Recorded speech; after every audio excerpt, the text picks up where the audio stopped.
মসজিদে খুতবা দিতাম, কে বা কারা দায়িত্ব পালন করতে লাগলো, তো ছেড়ে দিলাম। তো নজরুল ইসলামের স্ত্রী বলছেন, এত বড় ডিসিশন আপনি নেবেন না, জুমার খুতবা দিবেন। আমি বলছি, জি না আপা, আমি জুমার খুতবা দিব না, এইটাই আমার সিদ্ধান্ত। তবে আমি এটা কসম করিনি। তো এখন যারা মনে করতো যে ওই টাকা দিয়ে জামিয়া সালাফিয়া চলতো, তাহলে কি জামিয়া সালাফিয়া বন্ধ হয়ে গেছে? একটা প্রতিষ্ঠানে এই সময়ে, এই যুগে যখন মাদ্রাসার ছাত্র পাওয়া যায় না, তখন ভর্তি হতে আসে 2,5-3 হাজার ছাত্র। মনে রেখেছেন, তার নাম জামিয়া সালাফিয়া, যেটার পরিচয় আপনাকে দিন রাত দিচ্ছি। এর উত্তর দিবেন আপনি হিংসা দিয়ে, আপনাকে অন্য কিছু বলা লাগবে না। তার সাথে আচরণ খারাপ করবেন না, সে ভাই হোক আর বোন হোক, তাকে বলার চেষ্টা করবেন ভালো করে।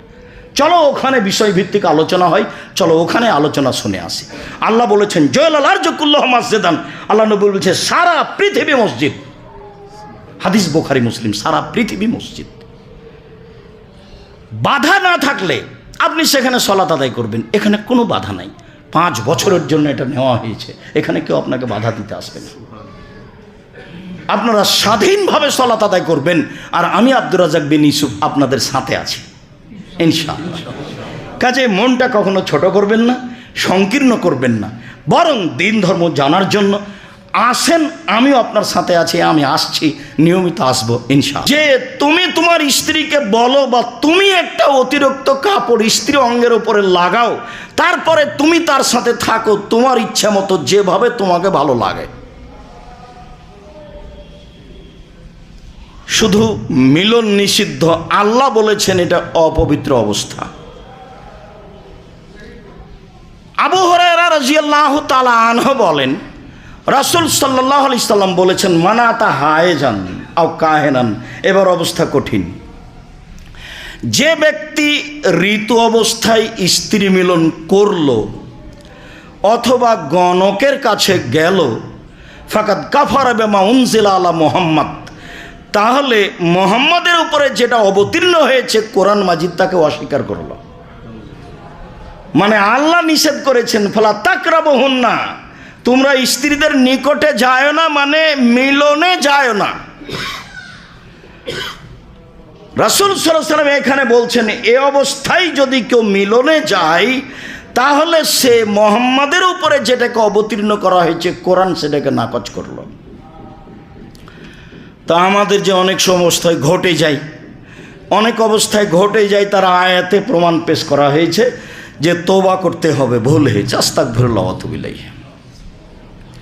আরেকটি সহিহ হাদিসে এসেছে, ইবনে আব্বাস রাদিয়াল্লাহু তাআলা আনহু বলেন, রাসূল সাল্লাল্লাহু আলাইহি সাল্লাম বলেছেন, মাকমান ওয়াকাবে আহলি ওয়া হাইদ ওয়া হিয়া হাইদ, কেউ যদি ঋতুবতী স্ত্রীর সাথে মিলে বসে, ফালিয়াতাসাদ্দাক বিনিসফি দিনারিন ওয়া ফি রিওয়ায়াতিন ফালিয়াতাসাদ্দাক বিদিনারিন, তাহলে তাকে 1 দেনার জরিমানা দিতে হবে বা অর্ধ দেনার জরিমানা দিতে হবে। ঋতুর শুরু অবস্থাতে যদি এই কাজ হয়ে থাকে, তাহলে 1 দেনার জরিমানা দিতে হবে, আর শেষের অবস্থায় যদি এমনটা ঘটে থাকে, তাহলে অর্ধ দেনার জরিমানা দিতে হবে। কুয়েতের মুদ্রা হচ্ছে দেনার। কুয়েতের মুদ্রা ভারতে, বাংলাদেশে সমমূল্য যা হয় সেটাই জরিমানা বর্তমানে।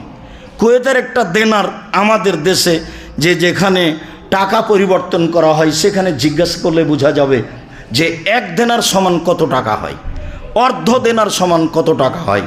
তাহলে জরিমানা থাকলো হাদিসের মাধ্যমে, আর তওবা থাকলো কোরআনের মাধ্যমে, দুটারই সমন্বয় আসতে হবে।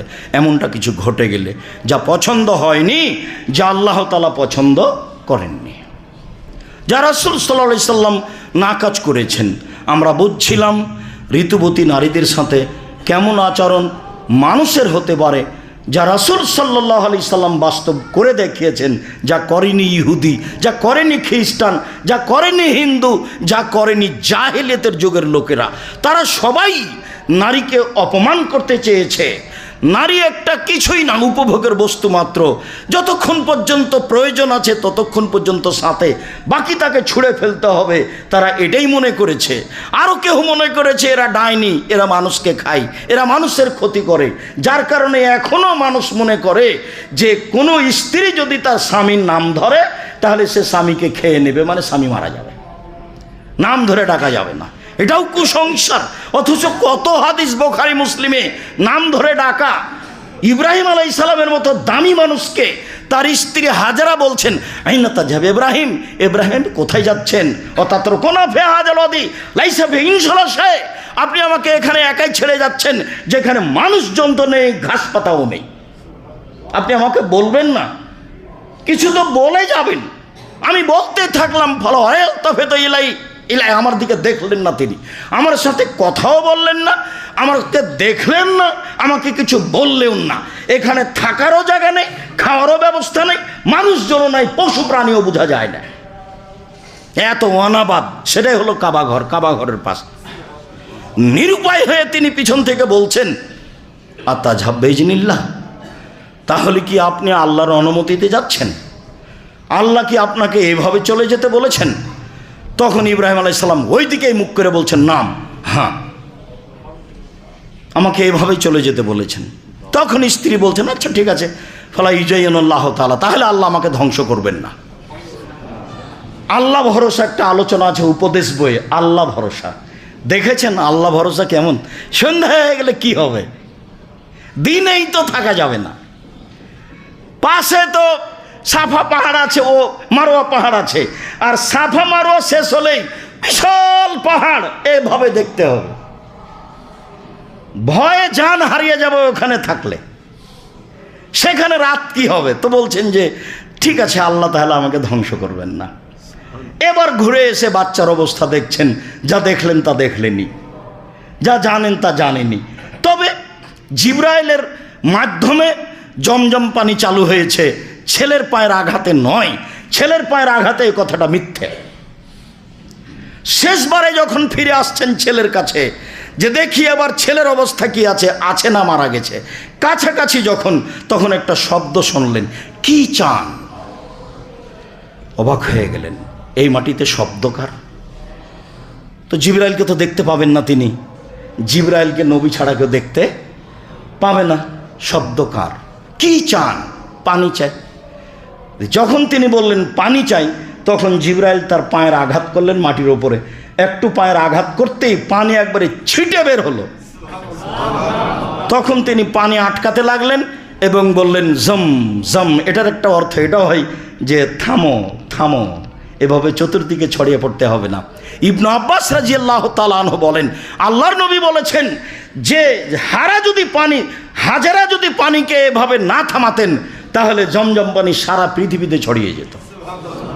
এই কথা রাসূল সাল্লাল্লাহু আলাইহি সাল্লাম বলেন। তাতে একটা পানির মর্যাদা কিয়ামত পর্যন্ত যেভাবে হবে সেটাই তিনি করেছেন। জুরহুম বংশ তারা যখন আসতে চাইলো, বাড়িঘর করতে চাইলো, তিনি বললেন যে হ্যাঁ, আপনারা বাড়িঘর করে এখানে থাকতে পারেন, তবে পানির অধিকার আমার। এ কথা হাজেরা বললেন, এখান থেকে পানি নিলে আমার অনুমতি নিতে হবে। সম্মানিত দিনী ভাই বোন, বুঝছিলাম নারীদের অবস্থা।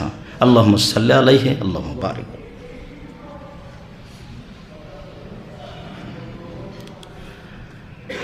আয়েশা রাদিয়াল্লাহু তাআলা আনহা বলেন, জাত ইমরাত ফাতেমা বিনতে হুবাইসিন, ফাতেমা বিনতে হুবাইস একজন মহিলা রাসূলের কাছে আসলেন।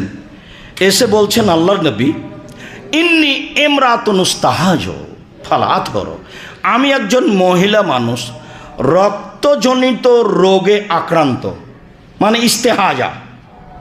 ফালা আতহর, আমি কখনো ভালো হই না। আফাদাউ সলাতা, আমি কি সলাৎ ছেড়ে দেব তাহলে? তখন আল্লাহ রাসূল বললেন, লা, না না, তুমি সলাৎ ছেড়ে দিতে পাবা না। ইন্নামা ইরকুন, এটা রক্তজনিত রোগ। ওলাইসা বিহাইজিন, এটা ঋতু নয়। এটা রাসূলের মুখের ভাষা। ফায়জা আকবালাত হাইজাতকে ফাদাই সলাতা, যখন তোমার ঋতু আসবে তখন সলাৎ ছেড়ে দিবা। ফায়জা আদবারাত, যখন ঋতু চলে যাবে, ফানকি দামা আলাইকে ফাসাল্লি, তারপর তোমার রক্ত যখন শেষ হয়ে যাবে, ঋতুর রক্ত, তখন তুমি গোসল করবে, অজু করবে, সালাত আদায় করবে। ফাতা বিনত আবি হুবাইস বলেন যে রাসূল সাল্লাল্লাহু আলাইহি সাল্লাম তার ব্যাপারে বললেন যে শোনো, এদা কানা দামুল হাইজে, যখন তোমার ঋতুর রক্ত আসবে, ফাইনাহু দামুন আসওয়াদ, তা হলো কালো রঙের রক্ত। ফাইজা কানা দালিকা, যখন এমনটা হবে, ফামসিকি আনি সালাতে, তখন তুমি সালাত থেকে বিরত থাকবা। ফাইজা কানাল আখার, যখন কালো রক্ত আর হবে না, এ অন্য ধরনের রক্ত হবে, তখন ফাকসিলানকি দামতু সল্লি, তখন তুমি রক্ত ধুয়ে ফেলো এবং সালাত আদায় করো। ইন্নামা হুয়া ইরকুন, নিশ্চয় এটা রক্তজনিত রোগ, এটা ঋতু নয়। উম্মু সালমা রাদিয়াল্লাহু তাআলা আনহা বলেন যে আন্না ইমরাতান কানাত তুহরিকু আলা হাদে রাসূলিল্লাহ সাল্লাল্লাহু আলাইহি সাল্লাম, রাসূলের যুগে মেয়েরা রক্তজনিত রোগে ভুগত। ফাস্তাফতু লাহা আন-নবী সাল্লাল্লাহু আলাইহি সাল্লাম, আমি উম্মু সালমা আল্লাহ রাসূলকে জিজ্ঞাসা করলাম নারীদের ইস্তেহাজা রক্তজনিত রোগের ব্যাপারে। তখন আল্লাহ রাসূল বললেন, শোনো, লিতানদুর আদাদ আল আইয়ামে, আদাদ আল লায়ালি ওয়াল আইয়াম আল্লাতী কানাত তাহিজুহুন্না, তুমি মহিলাকে দেখতে বলো, মহিলা যেন দেখে তার ঋতুর যে দিনগুলি ছিল, ঋতুর যে দিনগুলি ছিল, কাবলা যালিকা ইউসিবাহা আল্লাযী আসাবাহা, এখন যে রোগে আক্রান্ত, এইটা আসার আগে তার কেমন ছিল এটা দেখো, এটা তুমি দেখতে বলো।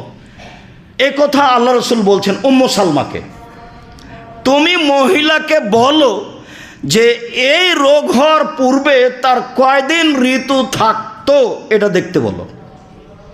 ফাতাতরুকি সালাতা যালিকাল কদরে ফিস শাহরে, তাহলে মাসে সেই দিনগুলিও বাদ দিয়ে দিবে, যে কয়দিন তার চালু ছিল আগে সে কয়দিন সে বাদ দিয়ে দিবে। সুম্মাল তাগতাসিল, তারপর সে গোসল করবে। ফালতাস্তাগফির বিসাওবিন, তারপর স্ত্রী অঙ্গে একটি অতিরিক্ত কাপড় ব্যবহার করবে। এখন তো উন্নত মানের যুগ, এখন তো তাদের জন্য অনেক সহজ সহজ পথ আছে, সেগুলো সে অবলম্বন করবে। রাসূল সাল্লাল্লাহু আলাইহি সাল্লাম বলছেন যে এখন যে তার রক্ত আসছে, এর জন্য তাকে তুমি অতিরিক্ত একটি কাপড় স্ত্রী অঙ্গে ব্যবহার করতে বলো। সুম্মা তুসাল্লি, তারপর সে সালাত আদায় করবে। এরপরে আয়েশা রাদিয়াল্লাহু তাআলা আনহা বলেন যে জাত হামনা বিনত জাহাসিন, হামনা বিনত জাহাস, ইনি হচ্ছেন আল্লাহ রাসূলের সেলিকা আমাদের ভাষায়। হামনা বিনতে জাহাসের বোন জায়নাব বিনতে জাহাস, জাহাসের মেয়ে জায়নাব আল্লাহ রাসূলের স্ত্রী। তো হামনা বিনতে জাহাস বলছেন যে ইন্নী ইমরাতুন উস্তাহাজ ও হাইজাতান কাসিরাতান শাদীদা, আমার রক্তজনিত রোগে রক্ত খুব বেহিসাব আসে, হিসাব ছাড়াই খুব বেশি আসে। ফাআতাইতুন নবী সাল্লাল্লাহু আলাইহি সাল্লাম, আমি আল্লাহ রাসূলের কাছে আসলাম। আস্তাফতিহে, আমি তার কাছে ফতোয়াটা জিজ্ঞাসা করব, এই জন্য আমি আসলাম। ফাউখবিরহু, আমার বিষয়টি তাকে বলবো, আল্লাহ রাসূল এই ঘটনা। ফাওয়াজাদতুহু ইনদা উখতি জায়নাব বিনতে জাহাস, আমি তাকে পেয়ে গেলাম আমার বোনের ঘরে।